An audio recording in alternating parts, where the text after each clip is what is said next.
હાય, આજે આપણે બનાવીશું ચટપટી અને સ્વાદિષ્ટ પાણીપુરી જે નાના મોટા સૌને ભાવે છે. હવે આપણે પૂરી બનાવવાનું સ્ટાર્ટ કરશું. લગભગ 250 ગ્રામ જેટલી સોજી છે. એમાં સ્વાદ અનુસાર મીઠું નાખશું.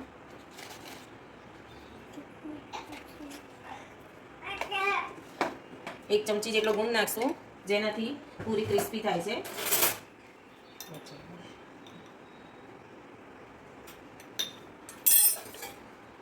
બે પરી જેટલું તેલ નાખશું.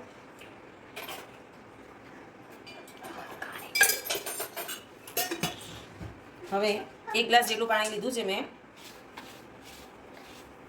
સોજીને પહેલાં મિક્સ કરી લઈશું તેલ સાથે. તેલ, ગોંદ, મીઠું બધું મિક્સ થઈ જાય એ રીતે હલાવી લેવાનું.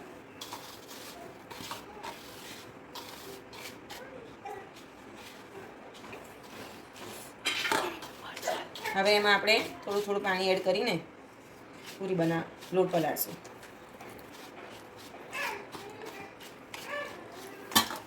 એમાં થોડો લોટ ઢીલો જ રાખવાનો છે, કારણ કે સોજી પાણી પી જાય છે. એ સોક કરી લે છે સોજી બધું પાણી, એટલે કાચો કચ્ચાનો લોટ થઈ જશે. પહેલાં જ ઢીલો કરશું આપણે.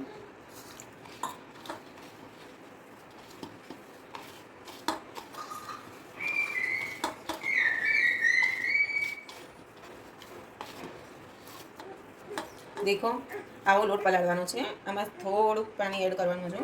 આ રીતનો ઢીલો લોટ પલાળવાનો છે. આટલું પાણી વધ્યું છે 1 ગ્લાસમાં, 5 ગ્લાસ જેટલું વધ્યું છે. આ રીતે એને મિક્સઅપ કરી આટલો ઢીલો લોટ રાખશું. અને હવે આવો લોટ પલાળવાનો છે. હવે એને આપણે 10થી 15 મિનિટ માટે રેસ્ટ, પૂરી બનાવતા પહેલાં 10થી 15 મિનિટ માટે રેસ્ટ આપવો પડશે, જેનાથી પાણી બધું સોક થઈ જશે અને સોજી પલળી જશે. હવે આપણે પાણીપુરીનું પાણી બનાવવાનું સ્ટાર્ટ કરશું. લગભગ 100થી 150 ગ્રામ જેટલો ફુદીનો છે. એને બેટીને તૈયાર કરીને વોશ કરી લેવાનો. વોશ કર્યા બાદ જારમાં નાખી દેવાનો. 3 જેટલા મરચાં લીધા છે. તમારે જે રીતે સ્પાઇસી યુઝ કરતા હોય એ પ્રમાણે મરચાંની જરૂર પડશે. મેં 3 મરચાં જેટલા લીધા છે. 3 થી 4 મરચાં નાખી દેવાના. હવે આપણે લેમન યુઝ કરશું. લીંબુનો રસ આમાં નીચવી દઈશું. 3 થી 4 જણનું પાણી બનાવવું હોય તો લગભગ 1.5 લીંબુ જેટલું જરૂર પડે છે. 1 ચમચી જેટલું સંચળ એડ કરશું. સંચળ પાવડર નાખશો તો વધારે સારો ટેસ્ટ આવશે. થોડો જલજીરા પાવડર યુઝ કરશું. 1 ચમચી જેટલો જ નાખવાનો જલજીરા પાવડર પણ.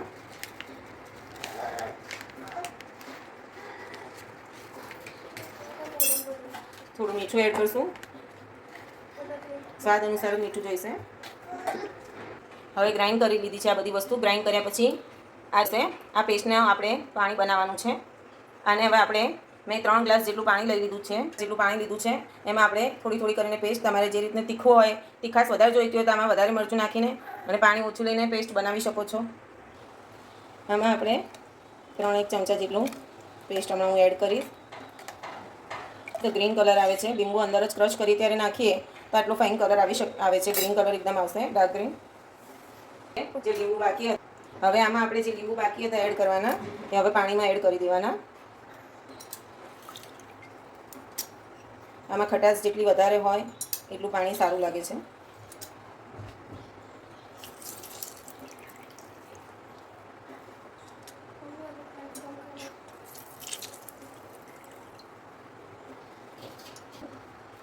દેખો, આવું ગ્રીન પાણી એટલું પરફેક્ટ થશે.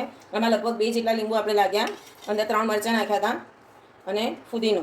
આનાથી આવું ફાઇન પાણી થાય છે. આનું તમે પણ ટેસ્ટ કરજો. દેખો, આટલી ગ્રેવી વધી છે. આ જે પેસ્ટ આપણે બનાવી હતી એ પેસ્ટ હવે કેળા અને ચણાનો જે માવો બનાવીશ તેમાં એડ કરવાનો છે, જેનાથી એનો પણ ટેસ્ટ બહુ જ ફાઇન આવે છે. આપણે જે પૂરીનો લોટ પલાળ્યો હતો એને થોડો મસળી દઈશું.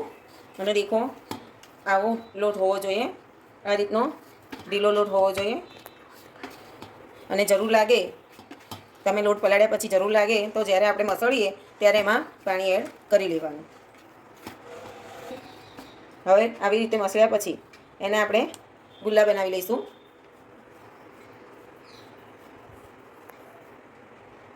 આવા નાના એના લુવા કરવાના છે, કારણ કે બહુ મોટી પૂરી હોય તો મજા નહીં આવે.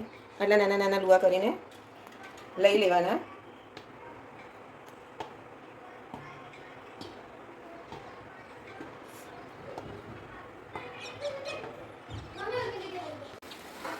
આવી રીતે બધા જ લોયા તૈયાર કરીને લઈ લેવાના છે.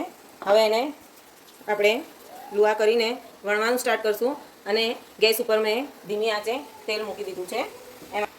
આમાં જે જોડે જોડે વણતા જાઓ અને તળતા જાઓ તો વધારે સારી ફૂલે છે. બને ત્યાં સુધી વણવાનું ને તળવાનું સાથે રાખવાનું. આવી રીતે લુઆ ના કરવા હોય તો મોટા લોયા કરીને એને આપણે ઢાંકણથી કટ કરીને બી ડાયરેક્ટ તળી શકીએ છીએ. એ પણ ઘણું ઇઝી રહે છે. આપણું તેલ તળવા માટે તૈયાર થઈ ગયું છે. હવે એમાં એક પૂરી ફૂલ ફ્લેમ ઉપર કરી દેવાનો અને હવે એક પૂરી એમાં નાખતા જઈશું. અને આ રીતે એને એના ઉપર તેલ કરતા જવાનું.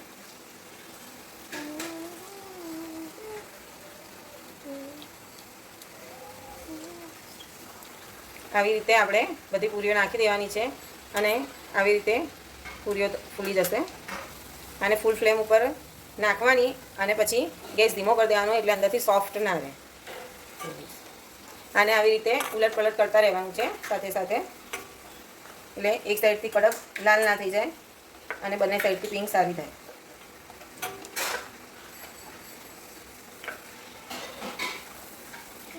આવી ગોલ્ડન બ્રાઉન પૂરી આપણે ઉતારી લેવાની છે અને આવી રીતે જ બધી પૂરીઓ વણીને તળી લેવાની છે. આવી રીતે આપણે બધી જ પૂરી તળીને લઈ લેવાની છે. હવે આપણે માવો બનાવવાનું સ્ટાર્ટ કરશું.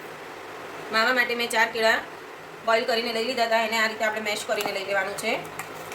કમ્પ્લીટ મેશ થઈ જાય એટલે આપણે એમાં ચણા નાખી દઈશું. આવી રીતે ચણા એડ કર્યા બાદ એમાં આપણે સ્વાદ અનુસાર મીઠું નાખશું. લગભગ 1 ચમચી જેટલું મીઠું લાગશે, કેળામાં નાખવું પડે એટલે. હવે તેમાં આપણે જે ગ્રેવી બનાવેલી હતી એ ગ્રેવી એડ કરી દઈશું. થોડી નાની નાની ગ્રેવી જે આપણે જેનું પાણી બનાવ્યું એ ગ્રેવી આમાં એડ કરી દઈશું, જેનાથી એકદમ સોફ્ટ માવો બી થશે અને ટેસ્ટી પણ લાગશે. આનાથી ગ્રેવીના લીધે ટેસ્ટ પણ બહુ ફાઇન આવે છે આનો. હવે આ મેશરથી આને હવે આ રીતે આપણે બધું જ મિક્સ કરી લઈશું. એને આ રીતે મિક્સ કરી દઈશું. જો કેવો મસ્ત સોફ્ટ થશે આનાથી. અંદર ગ્રેવી નાખી છે એનો કલર બી ચેન્જ થઈ જાય છે અને ટેસ્ટમાં બી ફાઇન લાગે છે. ટેસ્ટી અને ચટાકેદાર માવો તૈયાર છે. હવે આપણે તેને સર્વ કરશું અને આ રીતે ટેસ્ટી પાણીપુરીનો મજા માણશું. Bye bye. થેન્ક